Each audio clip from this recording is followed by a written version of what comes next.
Hi friends, வணக்கம். Welcome to Shanu சமையல். இந்த வீடியோவில் ரொம்ப டேஸ்டியான ஒரு சிக்கன் குருமா எப்படி பண்ணுறதுன்னு பார்க்கலாம். இன்றைக்கி நம்ம ப்ரெஷர் குக்கர்லேயே ரொம்ப ஈஸியான மெத்தடில் தான் செய்ய போகிறோம். இந்த சிக்கன் குருமா பார்த்திங்கன்னா சூடான சாதம், அப்புறம் புலாவ், சப்பாத்தி, இட்லி, தோசை எல்லாத்துக்குமே சைட் டிஷ்ஷாக வச்சு சாப்பிட்றதுக்கு ரொம்ப ரொம்ப நல்லாயிருக்கும். செய்ய ஸ்டார்ட் பண்ணலாம். நம்ம டேரெக்டாகவே ப்ரெஷர் குக்கர்லேயே செய்ய போகிறதுனால ப்ரெஷர் குக்கர்லேயே ஒரு 2லேருந்து 3 டேபிள் ஸ்பூன் அளவுக்கு எண்ணெய் சேர்த்துட்டு, எண்ணெய் சூடானதும் ஒரு 2 துண்டு பட்டை, ஒரு பிரிஞ்சி இலை, கொஞ்சமாக கல்பாசி, ஒரு 2 ஏலக்காய், 3 கிராம்பு சேர்த்துட்டு அது நல்லா அந்த எண்ணெயில் பொரிஞ்சு வாசனை வரட்டும். அடுத்ததாக ஒரு 2 மீடியம் சைஸ் பெரிய வெங்காயத்தை பொடியாக வெட்டி சேர்த்துக்கிறேன். நீங்கள் சின்ன வெங்காயம் இருந்ததுன்னா அது ஒரு 150 கிராம் சேர்த்துக்கோங்க. இது கூடவே கொஞ்சமாக கருவேப்பிலையும் சேர்த்துட்டு நல்லா வதக்கிடணும். வெங்காயத்தோட கலர் இந்த அளவுக்கு மாறினதுக்கு அப்புறமா இஞ்சி பூண்டு 2 டேபிள் ஸ்பூன் அளவுக்கு தட்டி வச்சுருக்கேன். பேஸ்ட்டாக அரைக்காமல் இந்த மாதிரி தட்டி வச்சு சேர்த்தோம்னா அதோட டேஸ்ட் இன்னுமே நல்லாயிருக்கும். இந்த இஞ்சி பூண்டோட பச்சை வாசனை போகிற அளவுக்கு நல்லா வதக்கிக்கணும். அடுத்ததாக இதில் ஒரு 1/4 டீஸ்பூன் மஞ்சள் தூள், 2 டேபிள் ஸ்பூன் அளவுக்கு மிளகாய்த்தூள் உங்களோட காரத்துக்கு தகுந்த மாதிரி சேர்த்துக்கோங்க. அடுத்ததாக ஒரு 2 டேபிள் ஸ்பூன் அளவுக்கு கொத்தமல்லி தூளும் சேர்த்துட்டு நல்லா இதோட பச்சை வாசனை போகிற அளவுக்கு இந்த எண்ணெயிலேயே நல்லா வதக்கிக்கணும்.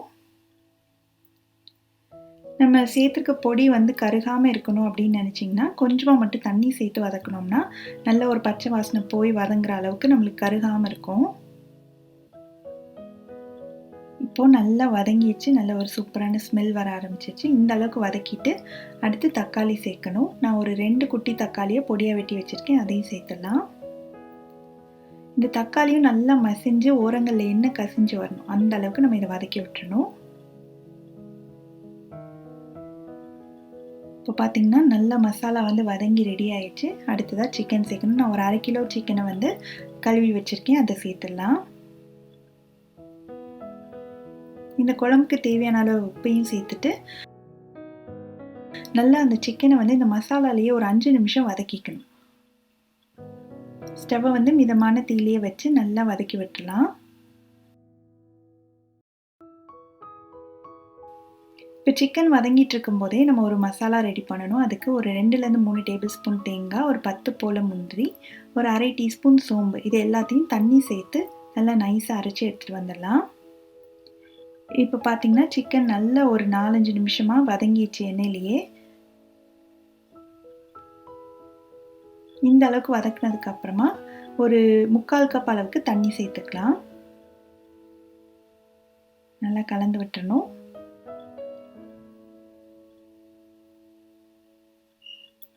இப்போது இந்த குழம்பு நல்லா கொதிக்க ஆரம்பிச்சிருச்சு பாருங்கள்.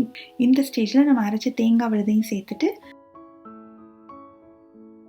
கொஞ்சமாக நம்மளுக்கு குழம்பு எந்த கன்சிஸ்டன்சி வேணுமோ அந்த அளவுக்கு தண்ணியும் சேர்த்து நல்லா கலந்து விட்டலாம். நம்ம முந்திரியெல்லாம் சேர்த்துருக்கிறதுனால குழம்பு கொஞ்சம் திக்னஸ் கொடுக்கும், அதனால் அதுக்கு தகுந்த மாதிரி நீங்கள் தண்ணி கொஞ்சம் அதிகமாக சேர்த்துக்கோங்க. இப்போ நல்லா கலந்து விட்டு குழம்பு கொதிக்க ஆரம்பித்ததும் குக்கரை மூடிட்டு ஸ்டீம் வந்ததுக்கப்புறமா வெயிட் போட்டு 10 நிமிஷம் நான் வேக வச்சு எடுத்திருக்கேன். இப்போ ப்ரெஷர் எல்லாமே ரிலீஸ் ஆயிடுச்சு, திறந்து பார்க்கலாம். சூப்பராக எண்ணெயெல்லாம் தெளிஞ்சு மேலே குழம்பு சூப்பராக ரெடி ஆயிடுச்சு. கடைசியில் இதில் கொஞ்சமாக பொடியாக நறுக்கின கொத்தமல்லி இலையை தூவிட்டு மிக்ஸ் பண்ணிவிட்டு சர்வ் பண்ண வேண்டியது தான். செம்ம டேஸ்டியான ரொம்ப ரொம்ப ஈஸியான சிக்கன் குருமா ரெடி ஆயிடுச்சு. நீங்களும் இந்த ரெசிபியை கண்டிப்பாக வீட்டில் ட்ரை பண்ணி பார்த்துட்டு உங்களோட கமெண்ட்ஸை ஷேர் பண்ணுங்கள். இன்னொரு இன்ட்ரெஸ்டிங்கான ரெசிபீஸோடு உங்களை எல்லோரையும் மீட் பண்ணுறேன். தேங்க்ஸ் ஃபார் வாட்சிங்.